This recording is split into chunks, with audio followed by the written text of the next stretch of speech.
Какво е най-важното, което трябва да знаем за трудовите договори? За 76 секунди.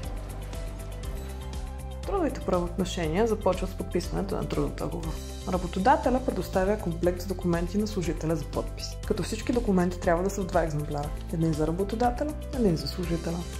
Във всеки трудов договор трябва да има следните елементи. Кога е подписан? Кога започва работата? Каква ще е работата? Къде ще се извършва? За колко време ще се извършва? Колко ще бъде заплатата? Кога ще се изплаща? Какво ще е работното време? Колко платен отпуск има? И какъв е срокът за предизвестие?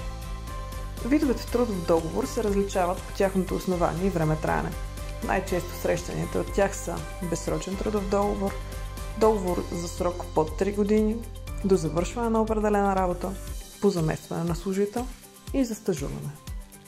В договорът също така може да има изпитателен срок. По време на този срок, страната, в чиято полза е уговорен, може да прекрати договора без предизвестие. Той може да е в полза на работодателя, на служителя или едновременно в полза на двете страни.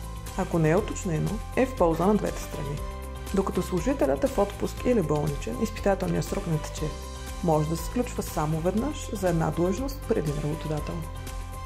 Но все пак, както казахме, трудовия договор е самото начало. За повече информация по подобни теми, като какво пише във фиша ми или защо стана член на синдикат, или при каквито и да е въпроси относно трудовите ви права, може да посетите страницата ни или да се свържете с нас и да получите нашата подкрепа.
В тази поредица обърнахме внимание на няколко от най-важните теми, свързани с нещата, които всеки човек трябва да знае относно трудовите правоотношения. Говорихме за видовете договори, регистрацията им в НАП, изпитателни срокове, предизвестия за прекратяване на договор, промени в самите договори, различни видове отсъствия от работа и други. Трудно е да бъде обобщено всичко по тази толкова обширна тема и да се разгледат всички възможни казуси, които могат да възникнат. Затова е важно всички ние да знаем откъде бихме могли да се информираме сами. За повече информация по всякакви теми, свързани с трудови правоотношения, с правата и задълженията на работниците и служителите, за консултации и съвети, винаги можете да се обърнете към синдикалните организации, които са на разположение, за да ни помогнат.